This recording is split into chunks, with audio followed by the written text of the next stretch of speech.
ನೋಡ್ತಾ ಇದ್ರೆ system ready ಆಗಿದೆ. ಎರಡು ಸಿಸ್ಟಮ್ನ ರೆಡಿ ಮಾಡಿದ್ದೀನಿ ನಿಮ್ಗೆ ತೋರಿಸೋಕ್ಕೋಸ್ಕರ. ಒಂದು ಆ್ಯಂಟಿ ಸ್ಪೋರ್ಟ್ಸ್ನ ಒಂದು 4 RGB ಫ್ಯಾನ್ ಕ್ಯಾಬಿನೆಟ್ನೊಂದಿಗೆ ರೆಡಿ ಮಾಡಿದ್ದೀನಿ. ಇನ್ ಕೇಸ್ ನೀವೇನಾದರೂ ಫ್ಯೂಚರಲ್ಲಿ ಏನು ಗ್ರಾಫಿಕ್ಸ್ ಕಾರ್ಡ್ ಹಾಕೋತೀರಾ ಅಂತಂದರೆ ಸ್ಪೇಸಿಯಸ್ ಆಗಿರ್ತಕ್ಕಂಥ ಕ್ಯಾಬಿನೆಟ್ ನೋಡ್ತಾ ಇದ್ದೀರಾ ಅಂತಂದರೆ ಇದೊಂದು ಬೆಸ್ಟ್ ಆಗಿರತಕ್ಕಂಥ ಆಪ್ಷನ್ ಅಂತ ಹೇಳ್ಬೋದು. ನೀಡ್ಸ್ ಆಫ್ ವರ್ಕ್ನ ಎಲ್ಲ ವೀಕ್ಷಕರಿಗೆ ನಮಸ್ಕಾರ. ಸ್ನೇಹಿತರೆ, ನೋಡ್ತಾ ಇದ್ರೆ ಇವತ್ತು ನಮ್ಮ ಮುಂದೆ ಹೊಸ PC ಬಿಲ್ಡ್ ಕಾಂಪೋನೆಂಟ್ಸ್ ಇರುವಂಥದ್ದು. ಇವತ್ತು ನಾನು ನಿಮಗೆ Ryzen 5 3400G ಪ್ರೊಸೆಸರ್ನೊಂದಿಗೆ ಒಂದು ಹೊಸ PC ಬಿಲ್ಡ್ ಮಾಡಿ ತೋರಿಸ್ತಾ ಇದ್ದೀನಿ. ನಿಮ್ಮ ಬಜೆಟ್ ತುಂಬ ಕಡಿಮೆ ಇದೆ, ಒಂದು 4 ರಿಂದ 5 ವರ್ಷ ಬಾಳಿಕೆ ಬರಬೇಕು, ವಿಂಡೋಸ್ 11 ಸಹಿತ ಸಪೋರ್ಟ್ ಆಗಬೇಕು, ಎಲ್ಲ ಕೆಲಸಗಳಾಗ್ತಕ್ಕಂಥ ಒಂದು PC ನೋಡ್ತಾ ಇದ್ದೀರಾ ಅಂತಂದರೆ, ಅದು ಗೇಮಿಂಗ್ ಕ್ಯಾಬಿನೆಟ್ನೊಂದಿಗೆ ಸಖತ್ತಾಗಿರ್ತಕ್ಕಂಥ ಲುಕ್ ಇರತಕ್ಕಂಥ PC ಬಿಲ್ಡ್ ಮಾಡಬೇಕು ಅಂದ್ಕೊಂಡಿದ್ದೀರಾ ಅಂತಂದರೆ ಖಂಡಿತವಾಗ್ಲೂ ಇವತ್ತಿನ ಎಪಿಸೋಡ್ ನಿಮಗೆ ತುಂಬ ಯೂಸ್ಫುಲ್ ಆಗುತ್ತೆ. ನಿಮಗೆ ನೆನಪಿರಲಿ, ನೆಕ್ಸ್ಟ್ ಮಂತು 14ನೇ ತಾರೀಕಿಂದ ಅಫಿಷಿಯಲಿ ವಿಂಡೋಸ್ 10 Pro ಕ್ಲೋಸ್ ಆಗ್ತಕ್ಕಂಥ ಒಂದು ಚಾನ್ಸಸ್ ತುಂಬ ಇದೆ ಅಂತ ಹೇಳ್ಬೋದು. ಹಾಗಾಗಿ ನೀವೇನಾದರೂ ಹೊಸ PC ಬಿಲ್ಡ್ ಮಾಡಬೇಕು ಅಥವಾ ಲ್ಯಾಪ್ಟಾಪ್ನ ತೊಗೋಬೇಕು ಅಂದ್ಕೊಂಡಿದ್ದೀರಾ ಅಂತಂದರೆ ಕಂಪಲ್ಸರಿ ವಿಂಡೋಸ್ 11 ಸಪೋರ್ಟ್ ಆಗ್ತಕ್ಕಂಥ ಸಿಸ್ಟಮ್ ನೀವು ತೊಗೊಂಡ್ರಿ ಅಂತಂದರೆ ನಿಮಗೆ ನೆಕ್ಸ್ಟ್ 4 ರಿಂದ 5 ವರ್ಷ ಯಾವುದೇ ರೀತಿ ಇಶ್ಯೂಸ್ ಆಗಲ್ಲ ಅಂತ ಹೇಳ್ಬೋದು. ಹಾಗಾದರೆ ಬನ್ನಿ, ಇಲ್ಲಿ ನಾವು ಯಾವುದೇ ಒಂದು ಕಾಂಪೋನೆಂಟ್ಸ್ ಯೂಸ್ ಮಾಡಿದ್ದೀವಿ, ಏನು ಕಾಸ್ಟ್ ಆಗುತ್ತೆ, ಯಾವ ರೀತಿ ಬಿಲ್ಡ್ ಮಾಡೋದು, ಏನೆಲ್ಲ ಕೆಲಸಗಳಾಗುತ್ತೆ ಅನ್ನೋದ್ರ ಬಗ್ಗೆ ಡೀಟೇಲ್ ಆಗಿ ಡಿಸ್ಕಷನ್ ಮಾಡ್ತಾ ಹೋಗೋಣ. ವಿಡಿಯೋನ ಸ್ಕಿಪ್ ಮಾಡದೆ ಕೊನೆವರೆಗೂ ನೋಡಿ. ಈ ವಿಡಿಯೋನ ನೀವು ಲೈಕ್ ಮಾಡೋ ಮೂಲಕ ನಮಗೆ ಸಪೋರ್ಟ್ ಮಾಡ್ಬೋದು. ಹೌದು, ನಿಮ್ಮ ಬಜೆಟ್ ಏನಾದರೂ ಬರೀ 20,000 ರೂಪಾಯಿ ಮಾತ್ರ ಇದೆ, ಒಂದು ಒಳ್ಳೆ PC ಬಿಲ್ಡ್ನ ಮಾಡಬೇಕು ಅಂದ್ಕೊಂಡಿದ್ದೀರಾ ಅಂತಂದರೆ ಖಂಡಿತವಾಗ್ಲೂ ನಾವಿಲ್ಲಿ ಒಳ್ಳೆ ಮದರ್ ಬೋರ್ಡ್ನ ಪ್ರೊಸೆಸರ್ನ ಚೂಸ್ ಮಾಡೋದು ಒಂದು ಬಿಗ್ ಟಾಸ್ಕ್ ಅಂತ ಹೇಳ್ಬೋದು. ಸೊ ನಾನು ತುಂಬ ಸರ್ಚ್ ಮಾಡಿ ನಮ್ಮ ಚಾನಲ್ನ ವ್ಯೂವರ್ಸ್ಗೆ ಮತ್ತು ನಮ್ಮ ದುತಿ ಇನ್ಫೋಟೆಕ್ ದಾವಣಗೆರೆ ಕಸ್ಟಮರ್ಸ್ಗೋಸ್ಕರ ಒಂದು ಸೂಪರ್ ಆಗಿರ್ತಕ್ಕಂಥ PC ಬಿಲ್ಡ್ ಮಾಡಿ ತೋರಿಸ್ತಾ ಇದ್ದೀನಿ. ಸೊ Ryzen 5 3400G ಪ್ರೊಸೆಸರ್ನೊಂದಿಗೆ ಈ ಒಂದು PC ನಾವಿಲ್ಲಿ ಬಿಲ್ಡ್ ಮಾಡ್ತಾ ಇರುವಂಥದ್ದು. ಸೊ ಏನಕ್ಕೆಲ್ಲ ಯೂಸ್ ಆಗುತ್ತೆ ಈ PC ಅಂತ ನೋಡೋದಾದರೆ, ಸೊ ಇನ್ ಕೇಸ್ ನೀವೇನಾದರೂ ಸಣ್ಣ ಪುಟ್ಟ ಗೇಮಿಂಗ್ ಪರ್ಪಸ್ಗೆ 1080 ರೆಸಲ್ಯೂಷನ್ ಗೇಮ್ ಆಡ್ತೀರಾ ಅಂದರೆ 60 FPS ಗೇಮಿಂಗ್ ಆಡ್ತೀರಾ ಅಂತಂದರೆ ಎಲ್ಲ ಗೇಮ್ಸ್ಗಳು ಈ ಒಂದು ಸಿಸ್ಟಮಲ್ಲಿ ನಿಮಗೆ ರನ್ ಆಗುತ್ತೆ. ಆಮೇಲೆ ಗ್ರಾಫಿಕ್ಸ್ ಡಿಸೈನ್ ಮಾಡ್ತೀರಾ ಅಂತಂದರೆ, ಫೋಟೋಶಾಪ್ ವರ್ಕ್ಗಳನ್ನು ಮಾಡ್ತೀರಾ ಅಂತಂದರೆ, ಸಣ್ಣ ಪುಟ್ಟ ವಿಡಿಯೋ ಎಡಿಟಿಂಗ್ ಮಾಡ್ತೀರಾ ಅಂತಂದರೆ, ಆಮೇಲೆ ಫೋಟೋಶಾಪ್ನಲ್ಲಿ ನೀವೇನಾದರೂ ಆಲ್ಬಮ್ ಡಿಸೈನ್ ಮಾಡ್ತೀರಾ ಅಂತಂದರೆ, ಆಮೇಲೆ ನಿಮ್ಮೊಂದು ಜೆರಾಕ್ಸ್ ಸೆಂಟರ್ಗಳಿಗೆ, ಗ್ರಾಮೋನ್ ಕೇಂದ್ರಗಳಿಗೆ, ಕರ್ನಾಟಕ ಒಂದು ಸೆಂಟರ್ಗಳಿಗೆ ಎಲ್ಲದಕ್ಕೂ ಯೂಸ್ಫುಲ್ ಆಗುತ್ತೆ ಅಂತ ಹೇಳ್ಬೋದು. ಅಷ್ಟೇ ಅಲ್ಲದೆ ಮಲ್ಟಿ ಟಾಸ್ಕಿಂಗು ಮತ್ತು ನಿಮ್ಮ ಮನೇಲಿ ಮಕ್ಕಳಿಗೆ ನೀವು ಸಿಸ್ಟಮ್ ಕಲೆ ಕೊಡಿಸ್ತೀರಾ ಅಂದರೂ ಸಹಿತ ಆರಾಮಾಗಿ ಯೂಸ್ಫುಲ್ ಆಗುತ್ತೆ. ಆಮೇಲೆ ಮನೇಲಿ ಮಕ್ಕಳೇನಾದರೂ ಸಣ್ಣ ಪುಟ್ಟ ಗೇಮ್ ಆಡ್ತಾರೆ ಅಂದರೂ ಸಹಿತ ಯಾವುದೇ ರೀತಿ ಇಶ್ಯೂಸ್ ಆಗಲ್ಲ. ಸಖತ್ತಾಗಿರ್ತಕ್ಕಂಥ ಒಂದು ಪ್ರೊಸೆಸರ್ನೊಂದಿಗೆ ಈ ಸಿಸ್ಟಮ್ನ ಬಿಲ್ಡ್ ಮಾಡ್ತಾ ಇದ್ದೀನಿ. ಸೊ ಹಾಗಾದರೆ ಬನ್ನಿ ನಾವು ಮೊದಲೇದಾಗಿ ಪ್ರೊಸೆಸರಿಂದ ಸ್ಟಾರ್ಟ್ ಮಾಡಿಬಿಡೋಣ. ನೋಡ್ತಾ ಇದ್ದೀರಾ ಇಲ್ಲಿ ನಮ್ಮ ಮುಂದೆ AMD Ryzen 5 3400G ಪ್ರೊಸೆಸರ್ ಇರುವಂಥದ್ದು. ಸೊ ಇದು ಬರೀ ಪ್ರೊಸೆಸರ್ ಮಾತ್ರ ಅಷ್ಟೇ ಅಲ್ಲ, ಬರೀ CPU ಮಾತ್ರ ಅಷ್ಟೇ ಅಲ್ಲ, ಇದನ್ನು ನಾವು APU ಅಂತಲೇ ಹೇಳ್ಬೋದು. ಅಂದರೆ ಇದರಲ್ಲಿ ಪವರ್ಫುಲ್ ಪ್ರೊಸೆಸರ್ನೊಂದಿಗೆ ರೇಡಿಯನ್ ವೇಗ 11 ಗ್ರಾಫಿಕ್ಸ್ ಕಾರ್ಡ್ ಸಹಿತ ಅಲ್ಲಿ ಇಂಟಿಗ್ರೇಟೆಡ್ ಆಗಿ ಬರ್ತಾ ಇರೋದ್ರಿಂದ ಒಂದು ಸಖತ್ತಾಗಿರ್ತಕ್ಕಂಥ ಪರ್ಫಾರ್ಮೆನ್ಸ್ ನಾವಿಲ್ಲಿ ಆರಾಮಾಗಿ ಎಕ್ಸ್ಪೆಕ್ಟ್ ಮಾಡ್ಬೋದು. ಹೌದು, 3.8 to 4.2 GHz ಕ್ಲಾಕ್ ಸ್ಪೀಡ್ ಇದು ವರ್ಕ್ ಆಗುತ್ತೆ ಅಂತ ಹೇಳ್ಬೋದು. 12nm ಟೆಕ್ನಾಲಜಿಯಿಂದ ಬರ್ತಾ ಇದೆ. ಆಮೇಲೆ ರೇಡಿಯನ್ ವೇಗ 11 ಗ್ರಾಫಿಕ್ಸ್ ಕಾರ್ಡ್ ಇಂಟಿಗ್ರೇಟೆಡ್ ಇರೋದ್ರಿಂದ 10 FPS ಅಲ್ಲಿ ನೀವು ಆರಾಮಾಗಿ PUBG ಗೇಮ್ ಆಡ್ಬೋದು. ಅಷ್ಟೇ ಅಲ್ಲದೆ 60 FPS ನಲ್ಲಿ ಎಲ್ಲ ಗೇಮ್ಗಳನ್ನು ಆಡ್ಬೋದು. ಅಷ್ಟೇ ಅಲ್ಲದೆ GTA 5 ಸಹಿತ ಆರಾಮಾಗಿ ರನ್ ಆಗುತ್ತೆ. ಆಮೇಲೆ ಕೊರಲ್ರ ವರ್ಕ್ ಮಾಡ್ತೀರಾ ಅಂತಂದರೆ, ಫೋಟೋಶಾಪ್ ವರ್ಕ್ ಮಾಡ್ತೀರಾ ಅಂತಂದರೆ, ಸಣ್ಣ ಪುಟ್ಟ ವಿಡಿಯೋ ಎಡಿಟಿಂಗ್ ಮಾಡ್ತೀರಾ ಅಂದರೆ ಸಹಿತ ಯಾವುದೇ ರೀತಿ ಇಶ್ಯೂಸ್ ಆಗಲ್ಲ. ಆರಾಮಾಗಿ ಒಂದು ಪ್ರೊಸೆಸರ್ ನಿಮಗೆ ಯೂಸ್ ಆಗುತ್ತೆ ಅಂತ ಹೇಳ್ಬೋದು. ಇನ್ನು ಈ ಪ್ರೊಸೆಸರ್ಗೆ ಸಪೋರ್ಟ್ ಆಗತಕ್ಕಂಥ ಒಂದು ಮದರ್ ಬೋರ್ಡ್ ಬಗ್ಗೆ ಮಾತಾಡೋದಾದರೆ ನಾನು MSI B450M E Pro Max 2ನ ಚೂಸ್ ಮಾಡಿದ್ದೀನಿ. ಇದನ್ನು ಬಿಟ್ಟರೆ A520 MKನ ಸಹಿತ ಸಪೋರ್ಟ್ ಆಗ್ತಾ ಇತ್ತು, ಬಟ್ ಬಜೆಟ್ ಇನ್ನೂ ಕಡಿಮೆ ಆಗ್ತಾ ಇತ್ತು. ಬಟ್ ಫ್ಯೂಚರ್ ನಾವೇನಾದರೂ ಅಪ್ಗ್ರೇಡ್ ಮಾಡಬೇಕು ಅಂತ ಪ್ಲಾನ್ ಇತ್ತು ಅಂದರೆ ಖಂಡಿತವಾಗ್ಲೂ ಇದೇ ಬೋರ್ಡ್ನ ಚೂಸ್ ಮಾಡೋದು ಬೆಟರ್ ಅಂತ ನನಗನ್ನಿಸ್ತು. ಈ ಬೋರ್ಡಲ್ಲಿ ನಮಗೆ 2 RAM ಸ್ಲಾಟ್ ಬರುತ್ತೆ. ಅಪ್ ಟು 64 GB ವರೆಗೂ ನಾವು ಆರಾಮಾಗಿ ಇನ್ಸರ್ಟ್ ಮಾಡಿಕೊಂಡು ಯೂಸ್ ಮಾಡ್ಬೋದು. ಅಷ್ಟೇ ಅಲ್ಲದೆ ಔಟ್ಪುಟ್ ಬಂದ್ಬಿಟ್ಟು ನಮಗೆ HDMI ಇದೆ ಮತ್ತು VGA ಸಪೋರ್ಟ್ ಸಹಿತ ಆಗುತ್ತೆ ಅಂತ ಹೇಳ್ಬೋದು. ಇನ್ ಕೇಸ್ ಫ್ಯೂಚರ್ ನಿಮಗೆ ಅಪ್ಗ್ರೇಡ್ ಮಾಡ್ತೀರಾ ಅಂತಂದರೆ, ಸೊ Ryzen 7 Ryzen 9 ಅಪ್ಗ್ರೇಡ್ ಮಾಡ್ತಿರೋದು ಸಹಿತ ಆರಾಮಾಗಿ ಈ ಬೋರ್ಡ್ ಸಪೋರ್ಟ್ ಆಗುತ್ತೆ. ಅದಕ್ಕೋಸ್ಕರ ನಾನು ಈ ಒಂದು ಬೋರ್ಡ್ನ ಚೂಸ್ ಮಾಡಿದ್ದೀನಿ.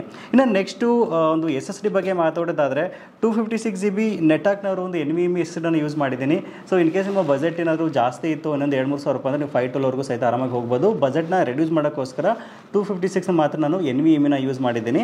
ಇನ್ನು ನೆಕ್ಸ್ಟು DDR4 ರ್ಯಾಮಲ್ಲಿ ನಾನು ಕನ್ಸ್ಟೆಂಟ್ ಬ್ರ್ಯಾಂಡ್ ಒಂದು 3200 MHz ರ್ಯಾಮ್ನ ತೊಗೊಂಡಿದ್ದೀನಿ.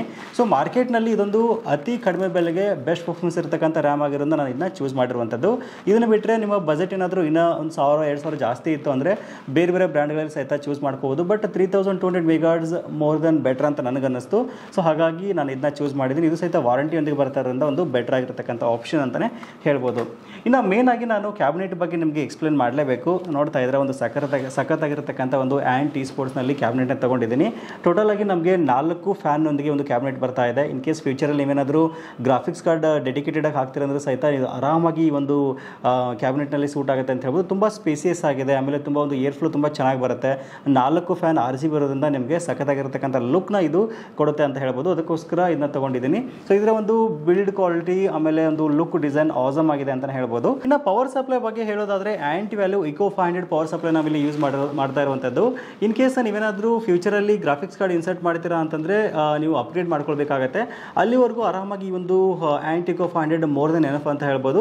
ಸೊ ತುಂಬ ಚೆನ್ನಾಗಿದೆ, ಕ್ವಾಲಿಟಿ ಮಾತ್ರ ಆಸಮ್ ಆಗಿದೆ ಅಂತ ಹೇಳ್ಬೋದು. ಅದಕ್ಕೋಸ್ಕರ ಈ ಒಂದು SMP ನಾನಿಲ್ಲಿ ಯೂಸ್ ಮಾಡಿರುವಂಥದ್ದು. ಸೊ ಹಾಗಾದರೆ ಬನ್ನಿ ಸಿಸ್ಟಮ್ನ ಬಿಲ್ಡ್ ಮಾಡೋಣ. ಇದು ಯಾವ ರೀತಿ ಕಾಣುತ್ತೆ, ಯಾವ ರೀತಿ ಒಂದು ಪರ್ಫಾರ್ಮೆನ್ಸ್ ಕೊಡುತ್ತೆ ಅನ್ನೋದ್ರ ಬಗ್ಗೆ ಡೀಟೇಲ್ ಆಗಿ ನೋಡ್ತಾ ಹೋಗೋಣ.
ನೋಡ್ತಾ ಇದ್ರೆ ಸಿಸ್ಟಮ್ ರೆಡಿ ಆಗಿದೆ. 2 ಸಿಸ್ಟಮ್ನ ರೆಡಿ ಮಾಡಿದ್ದೀನಿ ನಿಮ್ಗೆ ತೋರಿಸೋಕ್ಕೋಸ್ಕರ.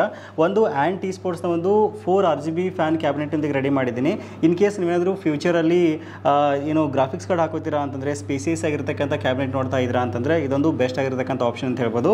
ಇನ್ ಕೇಸ್ ನಿಮ್ಮ ಡೆಸ್ಕಲ್ಲಿ ಜಾಗ ಎಲ್ಲ ತುಂಬ ಚಿಕ್ಕದಾಗಿರಬೇಕು ಮತ್ತು ವೈಟ್ ಕಾಂಬಿನೇಷನ್ ಬೇಕು ಅನ್ನೋರಿಗೆ ಜಿಬ್ರಾನಿಕ್ಸ್ನ ಒಂದು 2 ಫೇಸ್ ಅಂತ ಕ್ಯಾಬಿನೆಟ್ನಲ್ಲಿ ಸಹಿತ ನಾನು ರೆಡಿ ಮಾಡಿದ್ದೀನಿ. ತುಂಬ ಚೆನ್ನಾಗಿದೆ. ಆಮೇಲೆ ನಾನು ನಿಮ್ಗೆ ಸ್ಟಾರ್ಟಿಂಗಲ್ಲಿ ಕನ್ಸಿಸ್ಟೆಂಟ್ ಬ್ರ್ಯಾಂಡ್ ರ್ಯಾಮ್ ಯೂಸ್ ಮಾಡ್ತಿದ್ದೀನಿ ಅಂತ ಹೇಳಿದೆ, ಬಟ್ ಆ ಒಂದು ರ್ಯಾಮ್ ಬೋರ್ಡ್ಗೆ ಸಪೋರ್ಟ್ ಆಗಲಿಲ್ಲ ಆಯಿತಾ. ಸೊ ಅದಕ್ಕೋಸ್ಕರ ಒಂದು ಜಿಯೋನ್ ಬ್ರ್ಯಾಂಡ್ ಒಂದು ರ್ಯಾಮ್ನ ಯೂಸ್ ಮಾಡಿದ್ದೀನಿ. ಸೊ ಅದಕ್ಕಿಂತ ಪ್ರೈಸ್ ಜಾಸ್ತಿ ಆಗುತ್ತೆ ಮತ್ತು ಒಳ್ಳೆ ಕ್ವಾಲಿಟಿ ಇರತಕ್ಕಂಥ ರ್ಯಾಮ್ ಅಂತ ಹೇಳ್ಬೋದು. ಫೈನಲಿ ಪ್ರೈಸ್ ಬಂದ್ಬಿಟ್ಟು ನಿಮಗೆ ಈ ಬರೀ ಸಿಸ್ಟಮ್ ತೊಗೋತೀರಾ ಅಂತಂದರೆ 20,999 ಆಗುತ್ತೆ ಅಂತ ಹೇಳ್ಬೋದು. ಇನ್ ಕೇಸ್ ನಿಮಗೇನಾದರೂ ಮಾನಿಟರ್ ಬೇಕು ಅಂತಂದರೆ 19 inches normal monitor plus keyboard mouse combo ಬೇಕು ಅಂತಂದರೆ ಒಂದು 3,500 ರೂಪೀಸ್ ಎಕ್ಸ್ಟ್ರಾ ಆಗುತ್ತೆ ಅಂತ ಹೇಳ್ಬೋದು. ಇಲ್ಲಾಂದರೆ ನಿಮಗೇನಾದರೂ 22 ಇಂಚಸ್ಸಲ್ಲಿ ಕರ್ವ್ಡ್ ಬೇಕು ಮತ್ತು ಬೆಜಲ್ಲೆಸ್ ಬೇಕು ಅಂತಂದರೆ ಒಂದು 5,600ರಿಂದ ಹಿಡಿದು ಒಂದು 7,500ವರೆಗೂ ಆಗುತ್ತೆ. ಅಂದರೆ ಕೀಬೋರ್ಡ್ ಮೌಸ್ ಕಾಂಬೋ ಆಗಿ ಹೇಳ್ಬೋದು. ಸೊ ಇನ್ ಕೇಸ್ ನೀವೇನಾದರೂ ಡೇ ಟು ಡೇಸ್ಗೆ ಮಲ್ಟಿ ಟಾಸ್ಕಿಂಗಿಗೆ ಆಮೇಲೆ ಆಫೀಸ್ ವರ್ಕ್ಗಳಿಗೆ ಬಿಲ್ಲಿಂಗ್ ವರ್ಕ್ಗಳಿಗೆ ಸಣ್ಣ ಪುಟ್ಟ ಡಿಸೈನ್ ಮಾಡ್ತೀರಾ ಅಂತಂದರೆ ಫೋಟೋಶಾಪ್ ವರ್ಕ್ ಮಾಡ್ತೀರಾ ಅಂತಂದರೆ ಯೂಟ್ಯೂಬ್ ವಿಡಿಯೋ ಎಡಿಟಿಂಗ್ ಮಾಡ್ತೀರಾ ಅಂತಂದರೆ 60 FPS ಅಲ್ಲಿ ಪಬ್ಜಿ ಆಡ್ತೀರಾ ಅಂದರೂ ಸಹಿತ ಈ ಒಂದು ಸಿಸ್ಟಮ್ ಆರಾಮಾಗುತ್ತೆ ಅಂತ ಹೇಳ್ಬೋದು. ರೇಡಿಯನ್ ವೇಗಾ 11 ಗ್ರಾಫಿಕ್ಸಲ್ಲಿ ಇಂಟಿಗ್ರೇಟೆಡ್ ಅಂತ ನಿಮಗೆ ಎಲ್ಲ ಒಂದು ಕೆಲಸಗಳಾಗುತ್ತೆ ಅಂತ ಹೇಳ್ಬೋದು. ಸೊ ಆಮೇಲೆ ಇದನ್ನು ಯಾವ ರೀತಿ ಪರ್ಚೇಸ್ ಮಾಡೋದು ಅಂತ ನೋಡೋದಾದರೆ ಸ್ಕ್ರೀನಲ್ಲಿ ಕಾಣ್ತಕ್ಕಂಥ ನಂಬರ್ಗೆ ಕಾಂಟ್ಯಾಕ್ಟ್ ಮಾಡಿ ನಿಮ್ಮ ಆರ್ಡರ್ಸ್ನ ಆರಾಮಾಗಿ ಪ್ಲೇಸ್ ಮಾಡ್ಬೋದು.